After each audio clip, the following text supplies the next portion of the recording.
Assalamu alaykum hörmətli görmənlər, monalmış vaxtına xeyirli olsun. Bugün Trump'ni paranlaşımız, Trump'ın dünyaya və Amerikaya bolğan təsirini paranlaşımız.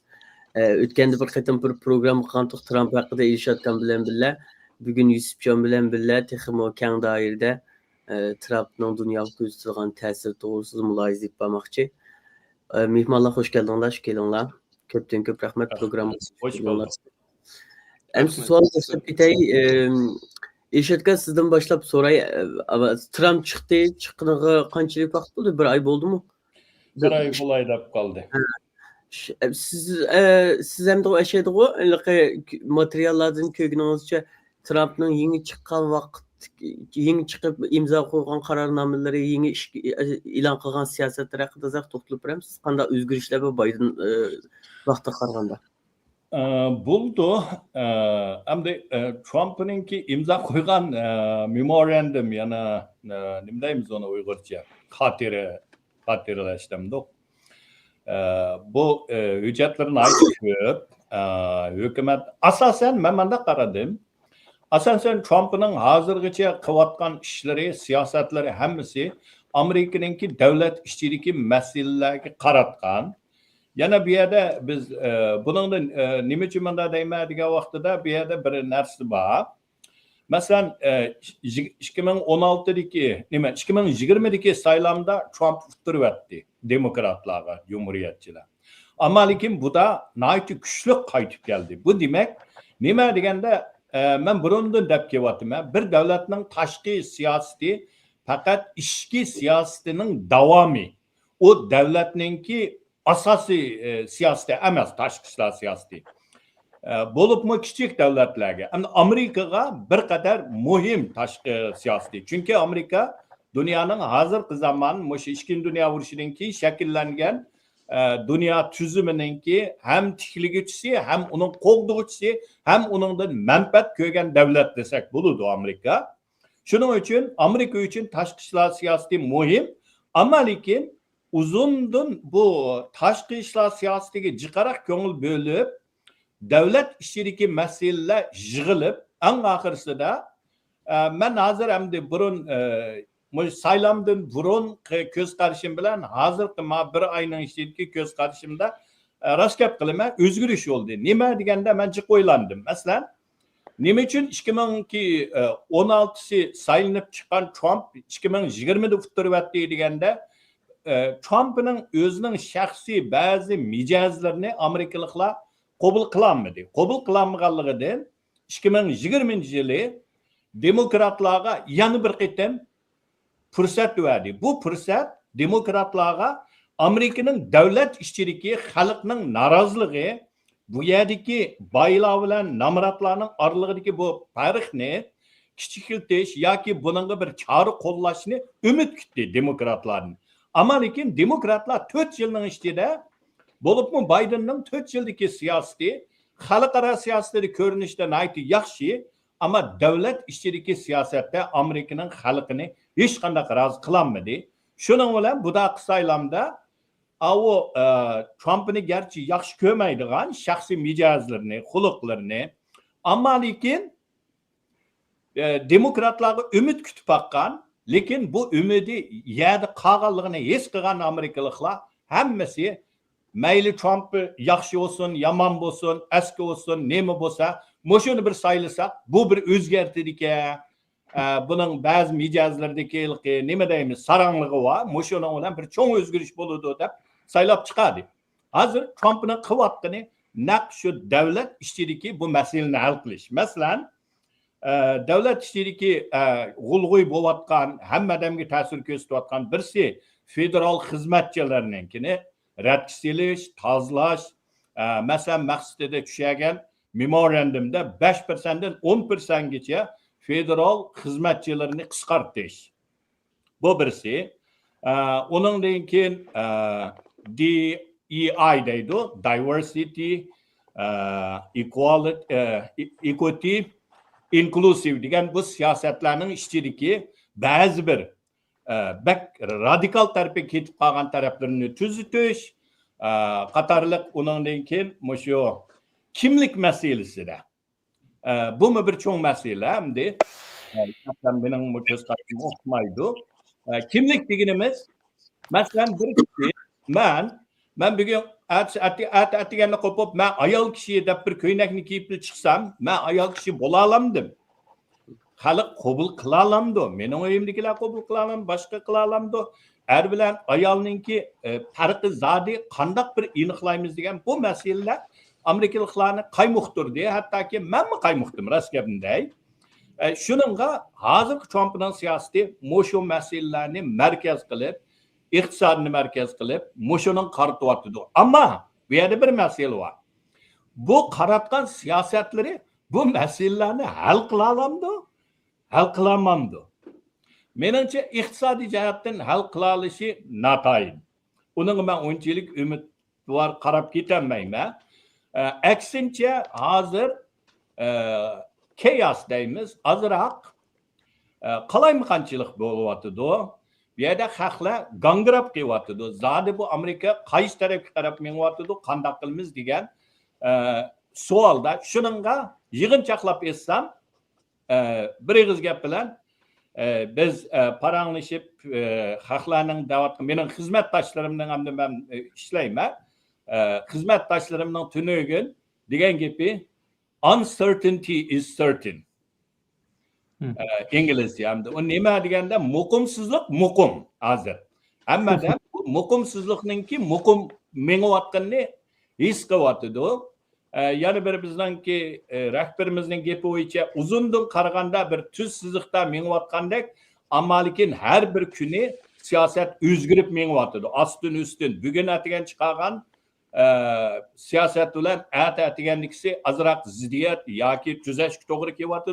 Shuning uchun yig'inchoqlab etsam Uyg'urcha deganda Trump'ninki davlat ichi qaratgan siyosati texi mükemmel bir liniyaga tushguni yo'q. Boshlanyapti. Bu boshlanish hamda qalayimqanbilik bilan boshlandi. Oqibati nega bordi? Biz uqmaymiz. Ammo lekin ko'pincha masalalarni u 4 yilning ichida hal qila olamdi. Shaxsan mening ko'zim yetmaydi. Buningga hamda oxirsida Amerikaning bir dangliq tarixshunos ham geopolitik bir ekspert mutaxassis var, Stephen Kotkin. Şu adam Etim Trump saylangan vaqtida degan. Bu adam masalani hal qilolmaydi, ammo masalani borlig'ini jakarlay oladigan, haqqa mayada masal borlig'ini ko'rsatoladigan adam degan xulosani chiqargan. Meningcha hozirmi shu tarafga qarab menyapti. Masalani hal qila olishni atayin, ammo masalani hal qilma deb xalqqa shuni ko'rsatib beryapti. Masala nadaligini.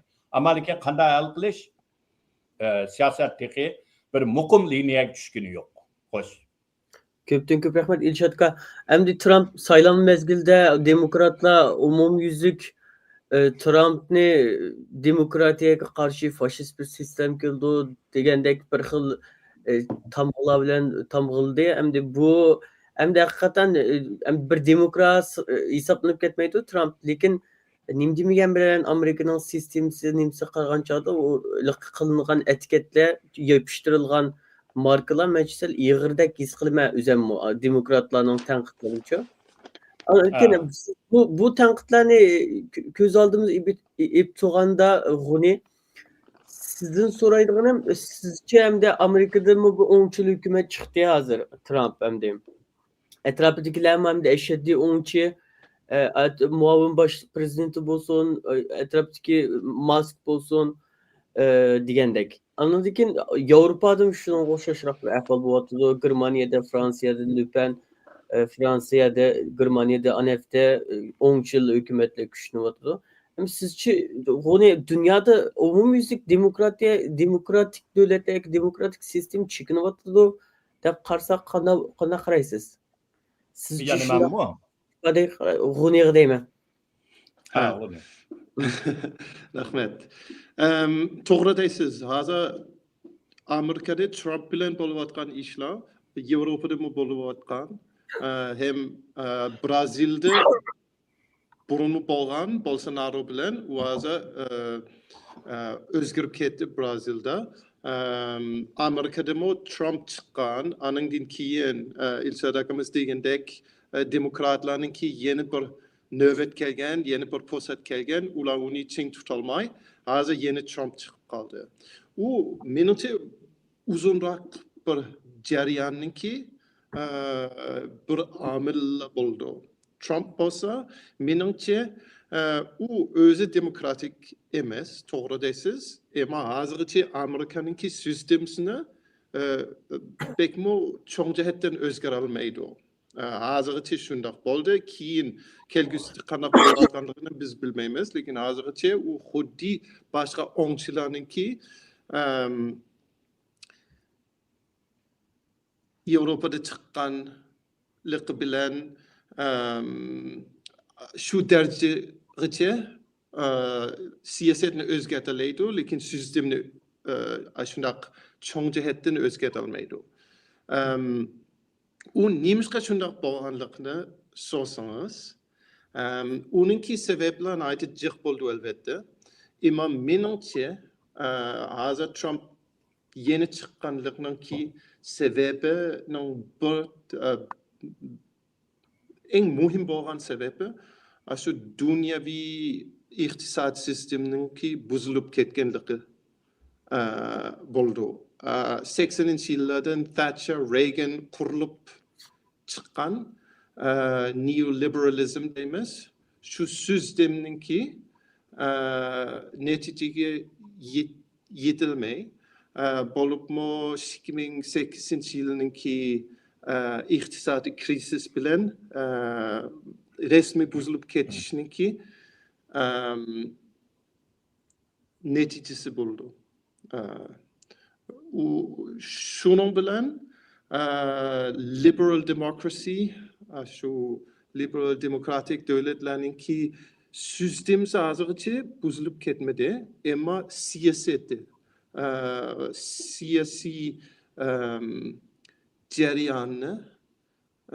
jarayoni buzilib ketgan deb o'ylayman. Trump uninki bir amili, uninki bir simptom bo'ldi.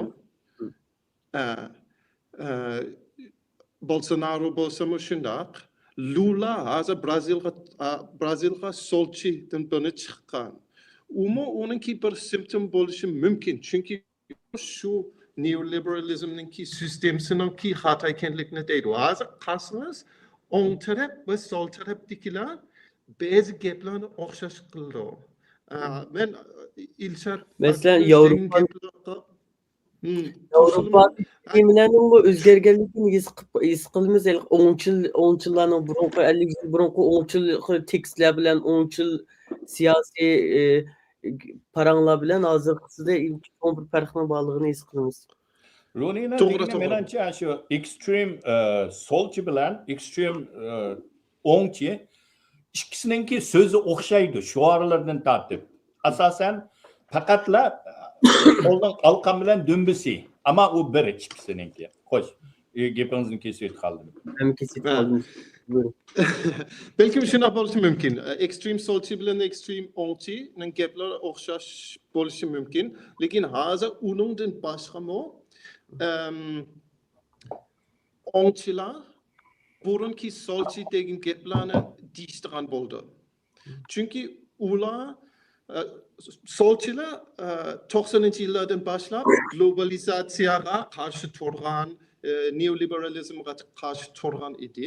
Shu vaqtda o'ngchilar neoliberalizmning tarafida turgan 100%.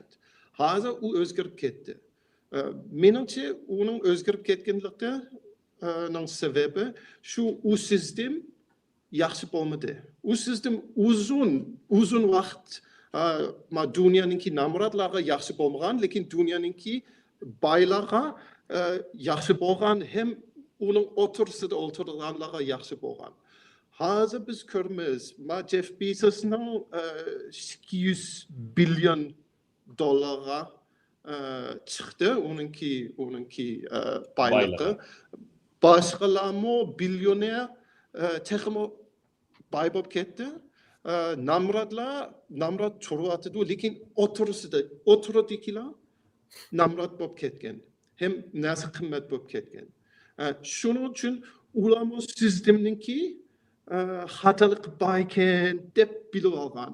menimcha Trumpga chiqalaydigan birdan bir shu Trump bilan balkim mas kelalaydigan Amerikadagi siyosatchilardan bo'lsa Bernie Sanders bo'lgandi. Chunki Bernie Sanders xuddi Trumpmi ma sistemniki xataligi bor deb turgan. Ammo Bernie Sandersniki hal qilmoqchi bo'lgan chora Trumpniki bilan o'xshamaydi. Cho'ng bir farqi ularniki analiz emas, ularniki kelgusiga manglagan yo'ldi. Endi demokratlar Bernie Sanders'dan qo'rqadi. Chunki Bernie Sanders chiqsa, u sistemni o'zgartirishi mumkin. Trump chiqsa, u sistemni o'zgartmaydi. Yana o'ziniki yanchiqqa hem do'stlarning yanchiqqa silib turdi. U sistemni bekmo o'zgartmaydi. Shuning uchun menimcha shu cho'ng baylar huquqda resmiy power barlar yana Trump bo'lsa Bernie Sanders'dan yaxshi deb o'ylab uningga jiq pul chiqargan Elon Musk degandek hozir Zuckerberg Bezos hemsi uning endi turadi hozir. Manimcha agar Rooneynikiga qo'shsam, albatta gapini aytdi, menga ta'sir qildi.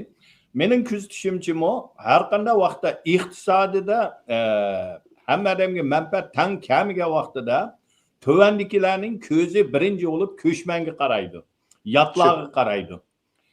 Mushular kamisa bizninkini efkatmatdi, bizga xizmat yo'q bo'lmadi deb. Shuningga mayli birinchi dunyo urushining oldida, ikkinchi dunyo urushining oldida bo'lsin, hammasida shunda iqtisodiy krizis bo'lgan vaqtida birinchisi yotlar, ko'chmanlar, bular nishon bo'lib, mayli tuvan tabaqadagilarning, mayli yuqori tabaqalarning hammasining nishoni, dushman nishoni shu ko'chman bilan yotlar bo'ladi ekan. Shuning uchun bu hozirgi mayli Yevropada bo'lsin, mayli Amerikadagi bo'lsin, hammasi shu yotlar yana ko'chmanlar. Bu iqtisodninki natijasi desak bo'ldi, hamda uni nima Yusufjon tarix nemisida analiz qildi. Menimcha shu muhim bir narsa, amil deb qarayman. To'g'ri deysiz. Biz shu sistemniki meselasi borligini ko'rsa, ikki xil analiz qila olamiz. Birisi uni qilgan dushmanni tepish. U ya yotlar bo'lsa, ya elitlar bo'lsa, yoki boshqa bir guruh bo'lsa, Hitlerning vaqti u yahudiylar bo'lgan.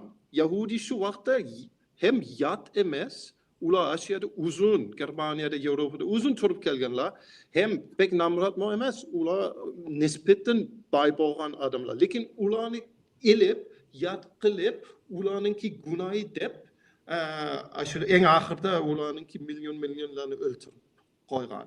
U bir chora. Ikkinchisi sistemni analiz qilib, sistemni tushunish, hem sistemni o'zgartirish. U yana ikkinchi chora. Eng oson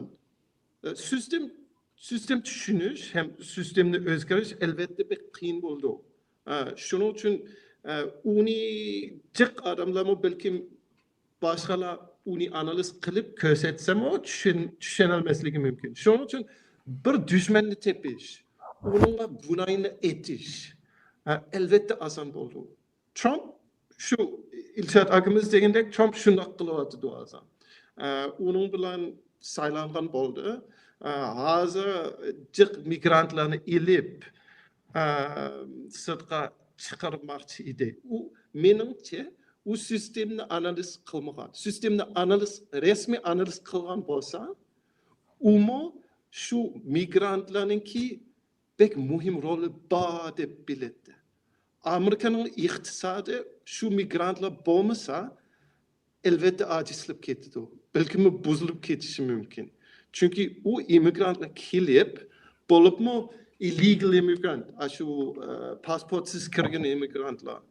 Ular hozir Amerikada nihoyatda jiq ishlayapti. naytı cık iş kıldı hem puluna azaldı. Şunun için o Amerika'nın iktisadıga pek paydalılık bolatıdı ama Trump onu belki düşünüşü mümkün ya düşünmesligi mümkün onu bilmeydiken. Lakin onun siyaseti ulanı çıkarış bilen elbette bazı Amerikalılarınki kollaşını alalaydı. Lakin menimce iktisat sistemine ziyan sebep koyuyordu. Hem de Trump'ın ben haritadın biz bildiğin devletlerin kösperlerini taza şermeyme Trump'ın. Çünkü üzerinden bayanatlardım tol devletlerini amlaştırıp koyuyor adam. Şunu siyaset kalan siyasetlerini bek tepsili özünün kalısı bile analiz kılınğanımız özünün vəzisini tutuş için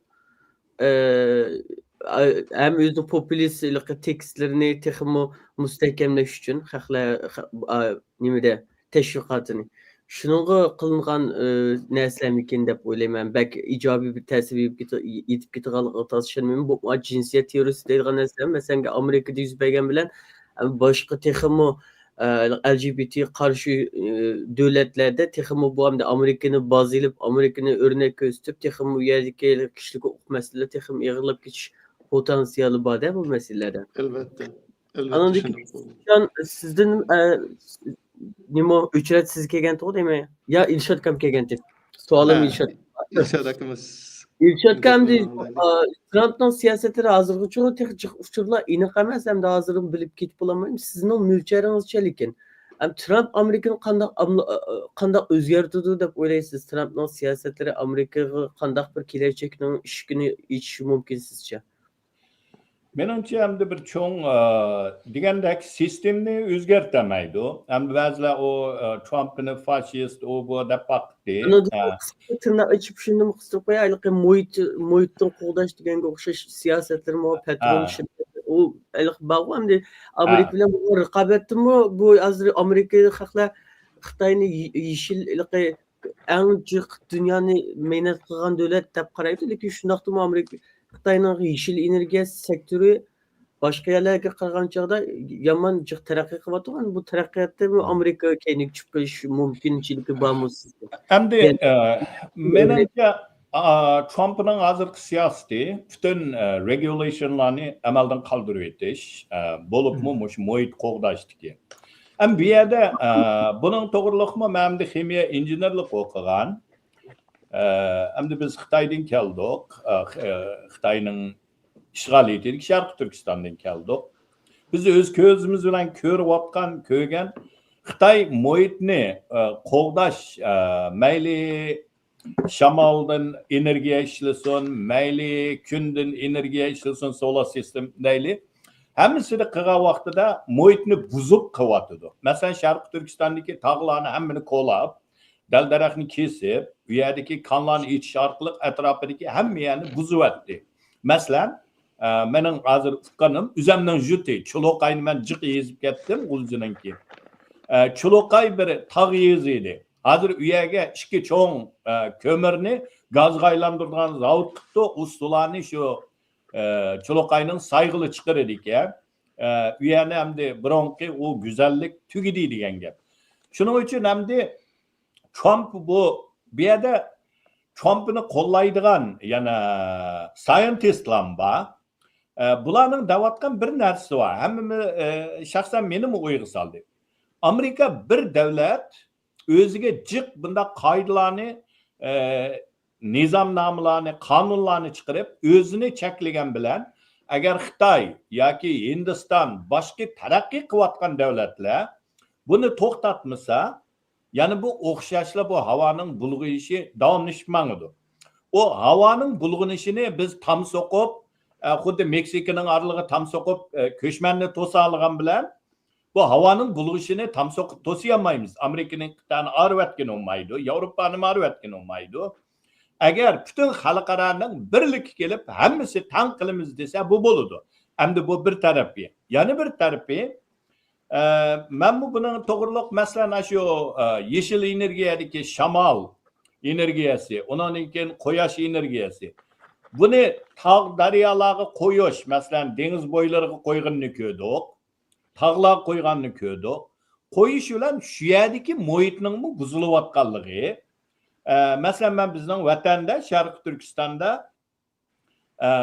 Shixanzda ishlaganligim uchun Bingtuanninki bir dokladini ko'rgan. Bular suv singmaydigan o'stan yasagan. Masalan, paxta teriydigan yerlarga. Suv singmaydigan o'stan deganimiz nima deganda, betonda o'stanni qurib chiqib, apirib, qo'lab beton bilan yotqizib, suvni ipmangan. Ipmangandan keyin nima yuz bergan deganda, 2-3 yildan keyin o'stanning bo'yidagi butun daldaraq hammasi qurib o'lgan, u yer qumga chiqib boshlagan.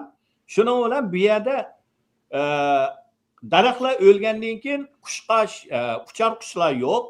Uning bilan shuning bilan bu yerda paxtalarni, bug'doyni yeydigan har xil hasharotlar ko'paygan.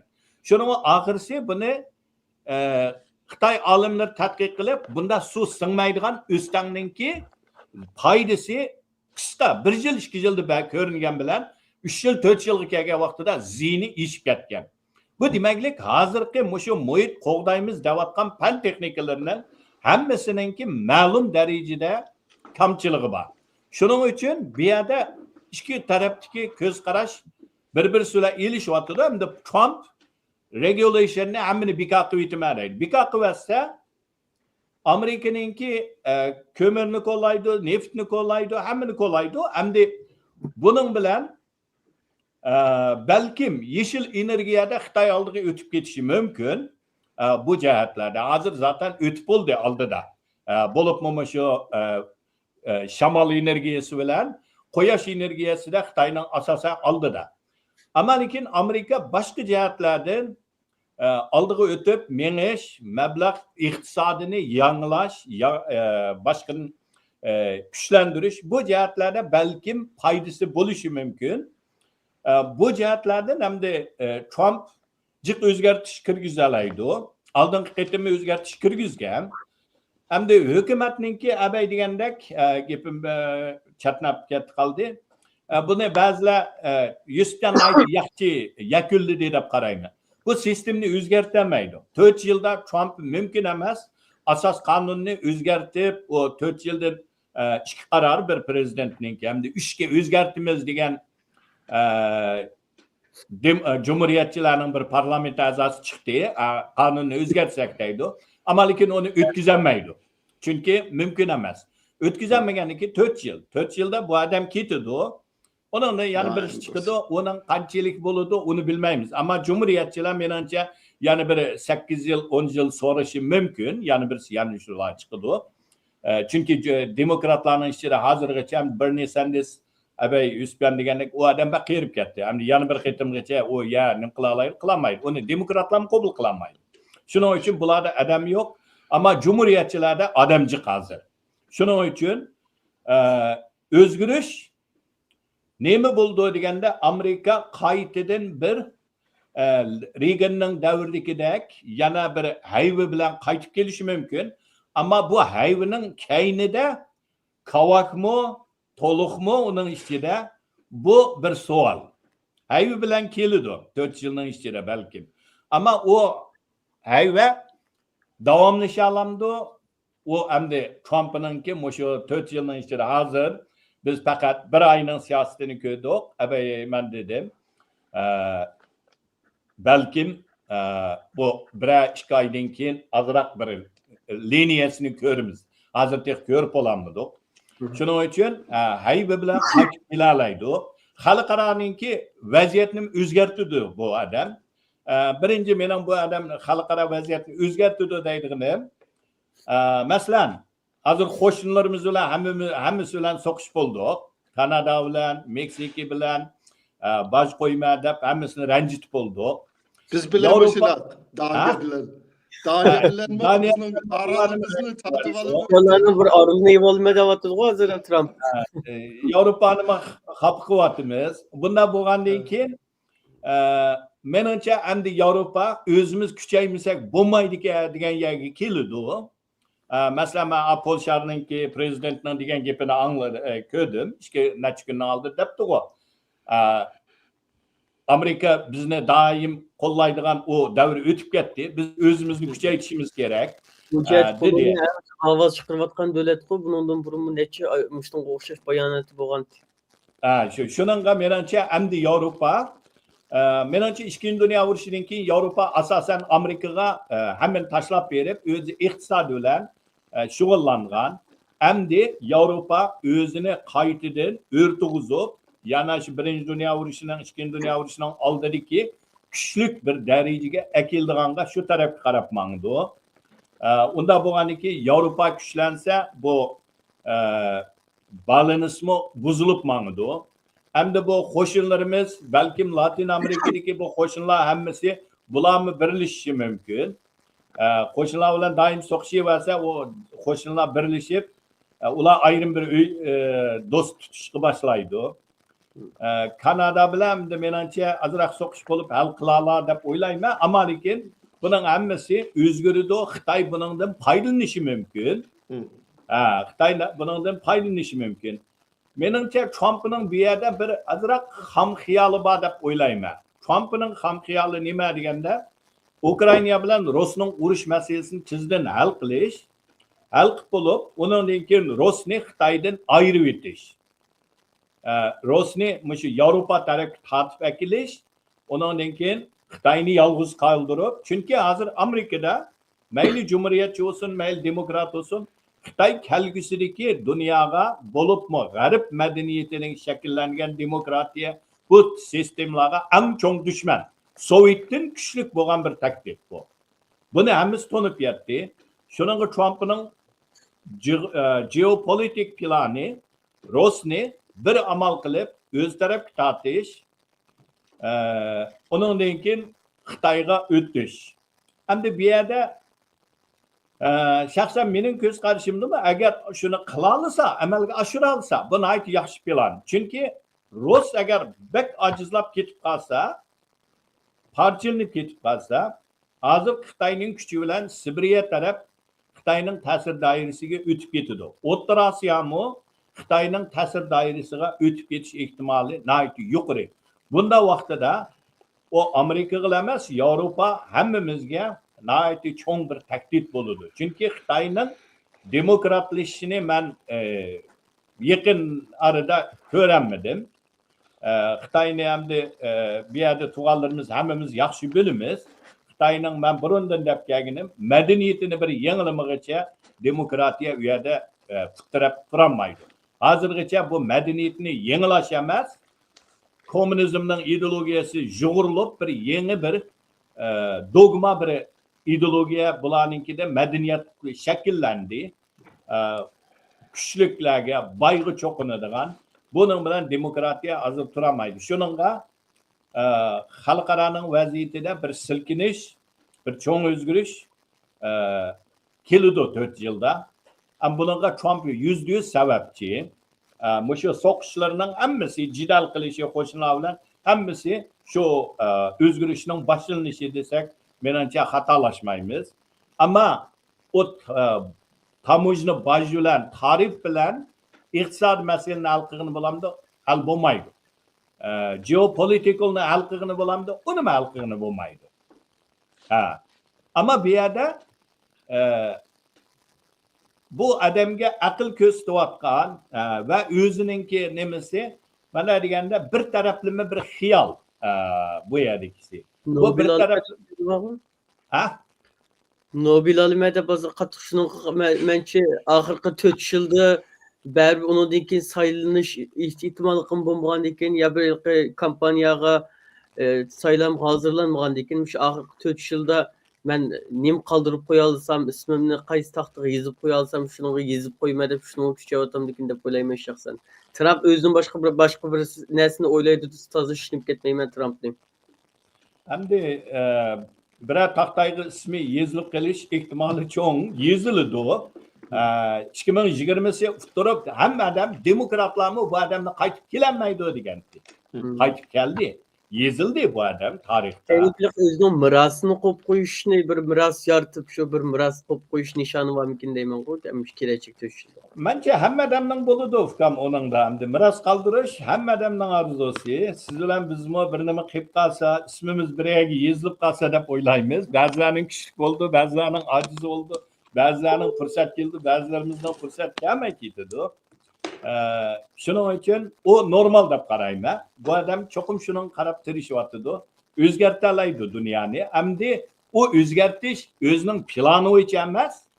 Bu adamninki maşında o'ng'i bir palta, solg'i bir mush itishi bilan o'zgarib, oxirsida ham mush odamning ismi bilan qilish ehtimoli bu yuqori.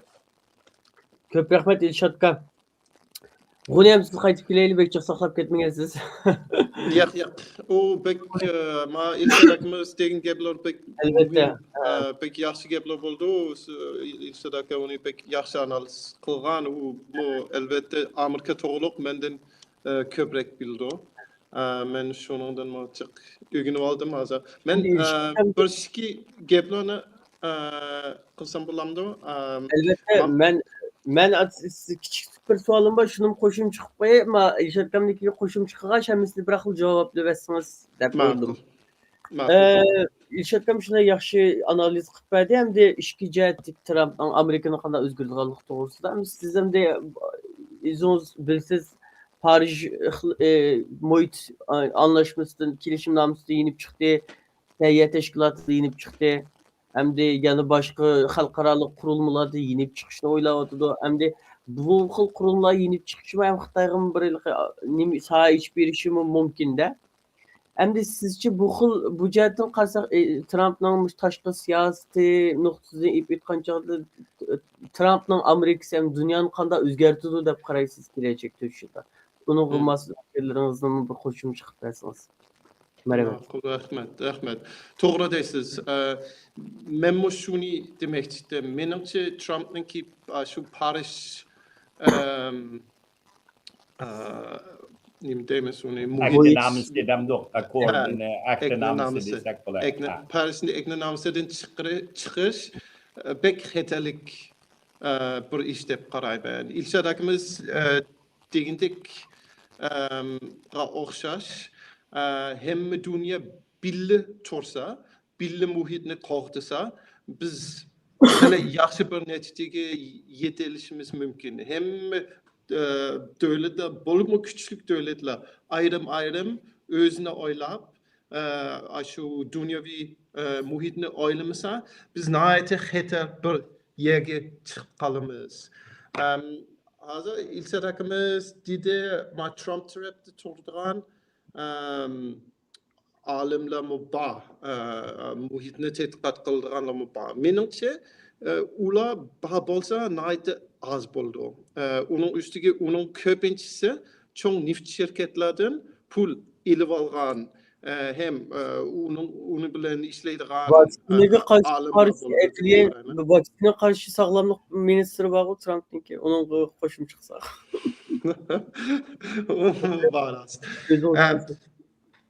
Shuning uchun İlshad akamiz degandek to'g'ri. Hozir shu taraqqiyot qilgan davlatlar bilan taraqqiyot qilmagan ya qilinayotgan davlatlarning orasida fuqush mesleklar chiqib qolgan. Uni bir taraf qilish uchun albatta jiq kuch ketadi. Parij ninki nomisi uning bir parcha bo'lgan, u texi hammasini hal qila olmadi, ham adil bir chora bilan hal qila olmadi. Ammo uni kelgusida qilish uchun shunday parang davomli ketish kerak. Amerikadek kuchli bir davlat uningdan o'zini tortib olsa, menimcha boshqalar uni ko'rib ular o'zini tortib olsa, men nimishqa uningga mablag' solaman, men nimishqa shuning uchun bizning davlatninki iqtisod kuchaytirishning fursatdan voz kechaman deb hozir Xitoy, Brazil, Janubiy Afrika hem BRICSninki davlatlar uni qarab balkim ko'proq neft chiqarishi mumkin, ko'proq aşu burunmu kılgan meynetçilikni texmi küçeytip ketişi mümkün. Şunun için ben şu cihetten pek xeterli qarayman. Yeni ikinci taraf azat Trump aşu bütünley Amerika başka bir namrat devletlerine bervatkan hem Uygurlarga bervatkan pulni to'xtatishga sinab baktı. Men bilen işleydigan naytijik kişilik hukuk qoqdaydigan teşkilatlar uni körüp anlap bek qoqap ketken. Hazır u emelge aşmagan dek turdu. Çünkü bir sotçi uni to'xtatib etken. Lekin şu bir skeptanın içinde bolsalar, şu aid yardımcı pulunun hemisini bir aylık to'xtatib etdimiz. Anandan keyin yeni qaysini yeni birimiz yapamaymiz. Şu vaqtgacha ko'ramiz degan gaplar bilan naytijik qalaymaganchilik chiqib qolgan. Aslında kişilik qoqdaydigan teşkilatның içinde. Unimo başka devletler körüp, ular şunundan keyin texmi az beriş mümkün, ya onunğa qarab ketmeslik mümkün, ya onundan paydalanıp, özününki siyasi paydası qilish üçün, şu yumuşak küçeytiş üçün, burun Amerikanın pulu bolgan boşlukka özünün pulu hem özününki neticesini silishi mümkün. Niyeti silishi mümkün. Şu menimce Xitay, Rusya, India, başka devletler, demokratik olmayan devletler onundan paydalanılaydı. U naytip xeterlik bir iş dep qarayman. Endi u hazır şundaq bolamdı, şundaq bolmamdı. Bilgili bolmaydı, lekin qalaymaganchilik bek chiqqan onundan İlşad akamiz degindek. Şunun için umu naydi Mençi boludu. çok bir iş. Sizce bolamdiken? Boludu. Menimce o qisqartish hazır fakat tosap koydu. Ama lekin mening bilishimcha hukumat hammani tekshirib berdiganini berdi. Az sonliklarini berishi mumkin, ko'pinchisini to'xtatib etish ehtimoli bak cho'ng. Endi sizninkiga mani gap qistirib qo'ysam, bu hukumat kishilik huquq, human rights bular bilan kari yo'q bularninki. Ularni qarib qo'yib, hozir butunlay Amerikaning davlat ichidagi siyosatini o'ngshash, buning bilan xalqarada tarif bilan iqtisodiy jihatdan suhbat bilan hal qilish. Ama lekin o kişilik hukuk, non-profit bu organizasyonlar berdigan pulni qisqartish bu plan bilan mingyapti. Ondan keyin Elon Musk'ninki oldingi oyda pash bo'lgan planida birinchi kesirigini NEDM'di. NED'ni kesishmi osonki. Chunki NED'ning pulini NED'ning pulini Kongress bergan bilan NED'ninki menişi o federal employee emasken. Unda bo'lganki ularni fire qilamdi, o'ziga pulni to'xtatib etsa, NEDM'de bir 2 yil davomlashishi mumkin o'zining ba puli bilan. Ammo lekin o burunqidek pul bera olamdi deganda menimcha berolmaydi. Shuning bilan bu yerda kishilik huquq tashkilotlar hammasi asqaydi. Bularga hamda pul nereden keladi, kelalamdi, bu bir savol. Ama qiyinchilik ahvolda qoladi. Gapimizni bo'lib qoldim. Uyg'ur tashkilotlarga mı ta'sir ko'rsatadi? Aka kichikmish bir savolni so'rab olsam. Menimcha ta'sir ko'rsatdi. %100 ta'sir ko'rsatdi. Shundoq. Hem de en çok düşman Xitay'ni bekitip qilgan bo'lgan ekan, boshqa yerlarniki qaraganchada Uyg'urlarda texmi azroq tolerans bo'lamdikan deyman. Xitoy bilan munosabat kishilik huquqni aslida chunki dunyoga Xitoyga qarshi janglar qilayotganligini ko'rsatish uchun bir yumshoq kuch sifatida ishiltish mumkinchiligi bormi demoqchiman. Shuni qarta. Undaq nima yo'q. Trump'ninki menimcha Xitoyga bo'lgan siyosati iqtisodda Xitoyni avashga keltirish, equal term bilan Xitoyni ma'qul degizib, bozorni ochqizish, agar ochqiza olsa. Ama lekin o kişilik hukuk, bu meselelerini aldı bilen qarib koyup, çünkü biz hazır körüvatımız, ton özgürüvatıdı. Hazırgıça bu hükümet bir qitim bir Marco Rubio'dan başka hiç kaysi kişilik hukuk Uygur degan isim yok bir yerde. Genocide degan nima epaqmidi tiliga. Şunun için qisqartib degan vaqtida to'l qisqaraydi. Mening bilishimcha azroq ta'sir ko'rsatganligini angladim hozir. Ba'zi berayotgan pullarning to'xtab qolganligimi bor. Mening bilishimcha. Shuningga bu Uygur davası için ya ki demokratiya şu kişilik hukuk teşkilatlarına tasiri çok. To'g'ri. Men shuni deb o'ylayman. Epsiski. Uning ustiga meningcha uningki shu tashqi dunyoga silayotgan siyosatlarmi Amerikaga o'zini aytib ziyanlik bo'lib ketishi mumkin. Chunki u yana Trumpningki sistemni yaxshi analiz qila olmay, yaxshi tushunmagan yerlardan keldi. Chunki NED bo'lsa Amerikaning pulini ko'p yeysimi, u Amerikaning yumshoq kuchini bek kuchaytgan bir tashkilot bo'ldi.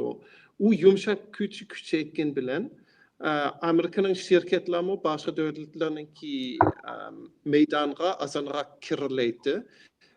U kelgusida to'xtab qolishi mumkin. Shuning uchun men o'ylayman shu iqtisod jihatdan Amerikaningki iqtisodi bo'libmi u dollarga bog'langan. Dollar dunyoviy puli bo'lgandan keyin Amerikaning hozir qarzi shu boshqa davlatlarga qaraganda Amerikaning qarzi cho'ngroq bo'ldi.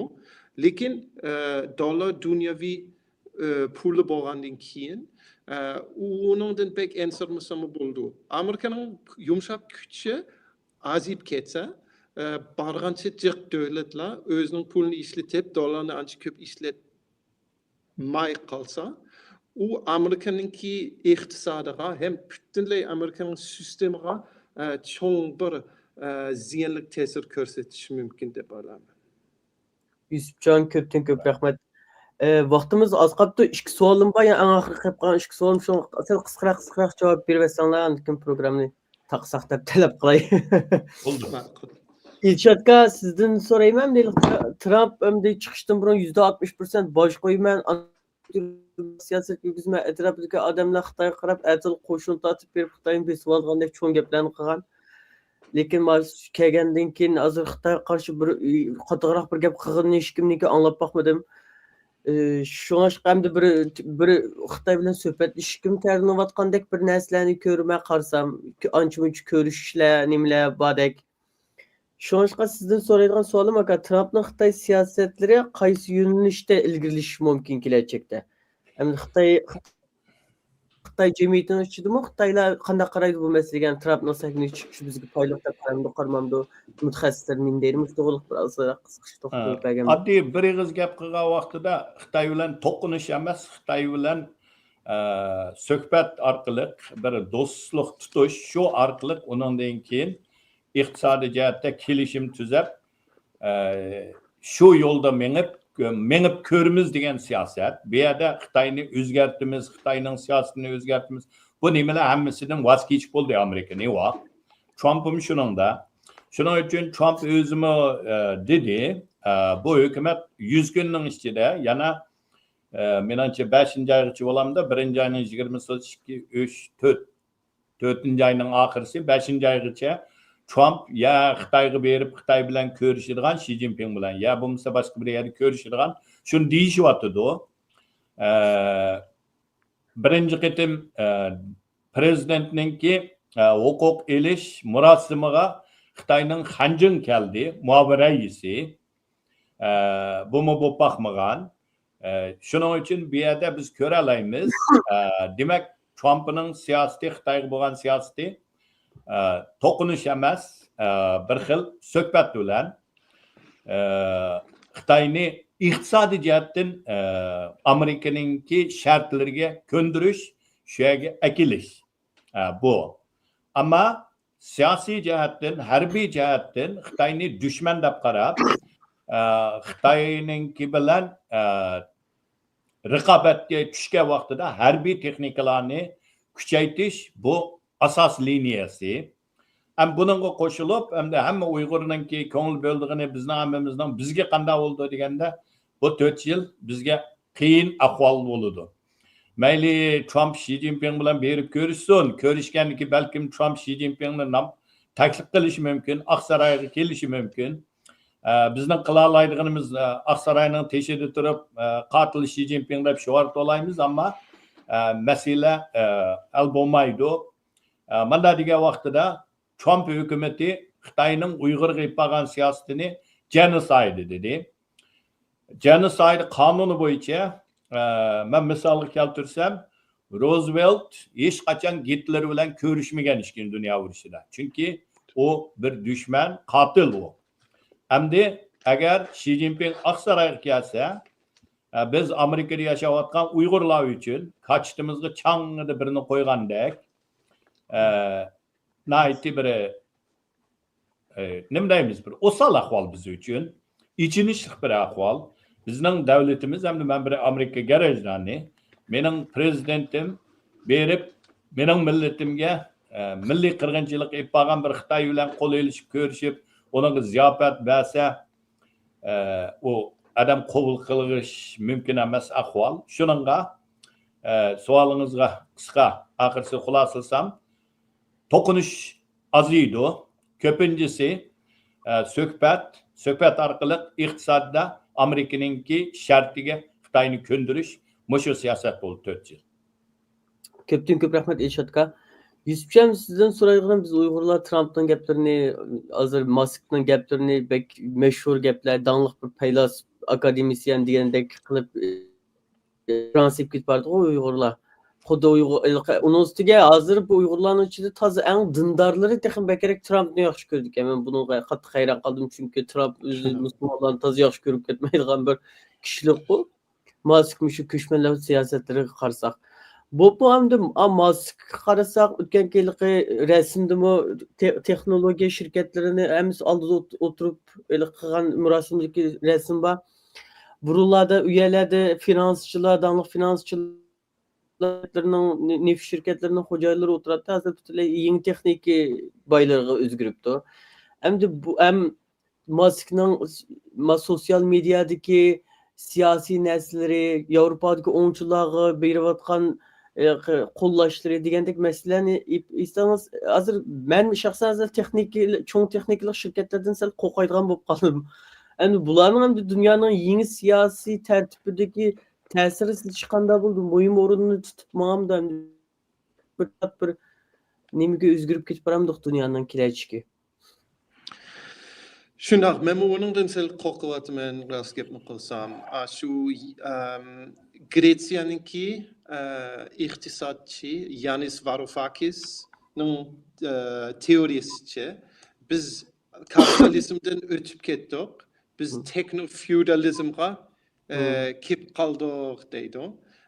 Elbette shu cho'ng shirkatlarningki bo'libmi Facebook, X, Amazon degandek hammamizning hayotimizda bargancha cho'ng rol o'ynaydi. Hem bizningki ma'lumotlarni ilib, shuning bilan nima ish qilayotganligini bizmi aniq bilmaymiz, lekin shuningdan foydalanayotganligini hem pul ilayotganligini biz obdan bilib qoldik. Shuningdan keyin qanday bo'ldigan shu siyosiy erkinlikni yana qo'xtayalamdiq, uning yana turalamdiq, umu azib ketemdi deb ensiryapman albatta. Shuningdan men Trump faşist deb o'ylamayman. Trump bo'lsa racist bo'ldi, lekin u faşizmni keltirilmaydi. Men sizning gaplaringizga qo'shilman Ihson. Trump o'zini o'ylaydi.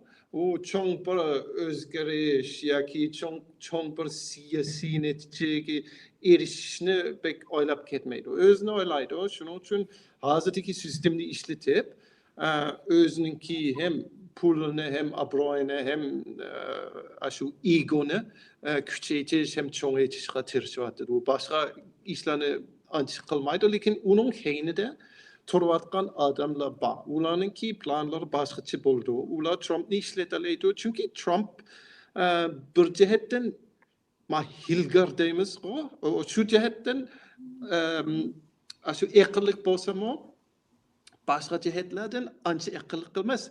Bir sistemni yaxshicha shu analiz qilolmaydi.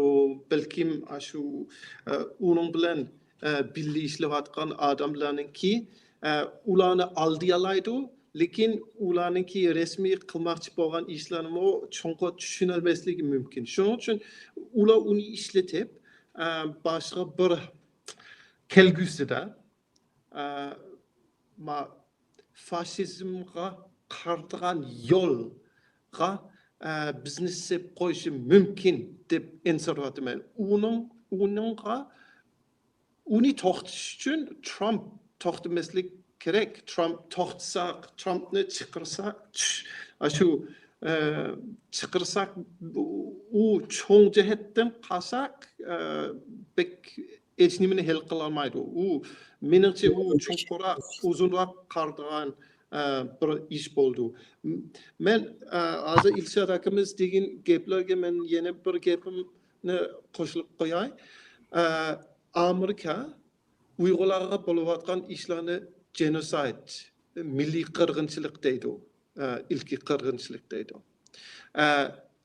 Amerika shu Birlashgan Davlatlar Tashkilotininki milliy qirg'inchilikga doir namisiga imzo qo'ygan. Shuning uchun bir narsani milliy qirg'inchilik deb qarasa, butun kuch chiqarish uni cho'qim to'xtatishninki mecburi bor. Mecburiyati bor. Uni hozircha qilmagan. Ular rost gapni qilsa, hech nimani qilmagan. Uni to'xtatish uchun. Hatto uningga qo'shilib, yana Isroilninki Falastinliklarga qilayotgan milliy qirg'inchilikqa kuch chiqarib, uni o'zi azimi qilgan ham qilyapti. Shuning uchun shu jihatdan Amerikadan meniki umidim pek qolmadi. Shu kishilik jihatlardan. Hem men uni bir xil shu Uyg'urlarga bo'lgan bir xil jinoyat deb qarayman. Chunki Amerika hozir Xitoy bilan shunchalik jiq savdo qilyapti. Burunga qaraganda hozir savdosi Xitoy bilan qilayotgan savdosi burunninkiga qaraganda ko'payib ketdi deb o'ylayman. Hech bo'lmasa Uyg'urlarga bo'lgan qirg'inchilikni to'xtatishga yoki nima desakmi, zulm cho'ng bir zulm pek aniq bo'ldi Amerikadan boshqa davlatlar, hamma davlatlar uni degan, Birlashgan Davlatlar Tashkiloti uni degan humanityga jinoyat deb uni to'xtatishga menimcha hech nimani qilmagan. Epski, hatta Xitoy bilan yana savdo qilib normal munosabat qurilib turibdi. Ko'p rahmat Yusufjon. Ben bir kız gap qo'shib qo'ysam. Yusufjonninkiga o cho'ng texnik shirkatlarnikiga bir misol bilan tugitay dedim. Sizga teklif qilmoqchidim, eng oxirgi bilan xulosalab birang deb. Men bir maqolani o'qidim. Bu maqolda deydi paqa quduqning ichidagi paqa osmonni kichik ko'rdi. Shuning bilan bu cho'ng internet shirkatlar bu paqalarni cho'ng osmonni ko'rsin deb bularni ulab berdi deydi. Ulab berib maqsad bütün osmonni ko'rsin desa, paqalar bir-birisiga osmon mushunchilikka, quduqning ustichilikka deb bir-birisiga isbot berib, bu paqalarning osmon shu quduqchiliklarga degan bu ko'z qarash texmi mukammallashib, boshqalar ya bu chiqsang o osmon yo'g'on deganga hech kim ishonmaydigan, boshqadan kirib uni qayliq qilolmaydigan bu holatga keldi deydi. Endi biz hozir Facebook, X'ni ko'radigan bo'lsak, siz bugun o'ng tarafnikini yaxshi ko'rib, bir ikki tweetni ko'rsangiz X'da, ata sizga ashularning ko'z qarshiligini hammani sizga avatib berdi. Sizning o ko'z qarishingiz ma'g'an sari kuchayib mangdi. Eng oxirsida siz shu quduqning ichidan teshig'i chiqa olishingiz notayin. Shuning bilan hozir biz Amerikaning siyosatiga qarasak, o'ng bilan solninki bir-birisiga bo'lgan paringi o'dak bilan g'ozninki hech kimnikini tushunmaydi. Qarshi taraf dushman, menga o'xshamaysa, senmi menga o'xshamaysa, ikkil taraf bu. Bu birinchisi. İkincisi, abay Uyg'urlar to'g'riliq dedik. Xitoyning bir dangliq yozuvchisi bo'lgan Liwen Tang degan. Bu Xitoy 30-yillarda yozgan bir kitobida manda deb boshlagan. Deydi, Xitoy davlatidagi fuqarolar ajoyib bir millat deydi. Ajoyib bir insonlar. Bular o'zining qo'sig'i yeydig'ini yo'q. Kiydigan kiyimi yo'q. Ammo lekin boylar bilan oqsumaklarning dardini, shularning g'amini, kech kunduz shularning g'amini yeydigan o'zining mana deganda Uyg'urcha qilsam, ismim Marjangul, qonimda ishton yo'q. Bu elqin ojiz millatlarning doim kuchliklarning g'amini yeb, avor bo'lib, o'zilar o'zi talishib bo'ladigan ahvol bu menimcha hamma millatda bor o'xshaydi. Shuningga o'zimizning holini unutib kelib, kuchliklarning g'amini yeb kunda ularningki g'albisidan qo'shilib, ularning mag'lubiyatini afsuslanib, shuning bilan yashab kun o'tar ekan. Rahmat. Tugadi. Ko'pdan ko'p rahmat Elshadga, G'oni sizga ko'pdan ko'p rahmat. Bugungi programmamiz xeyli ishib ketdi, vaqt mushada oxirlasam, kelar qitimliq programni yana ko'rishgacha amon bo'linglar. Ko'pdan ko'p rahmat. Sizga rahmat, İhsan. Bek yaxshi bo'ldi.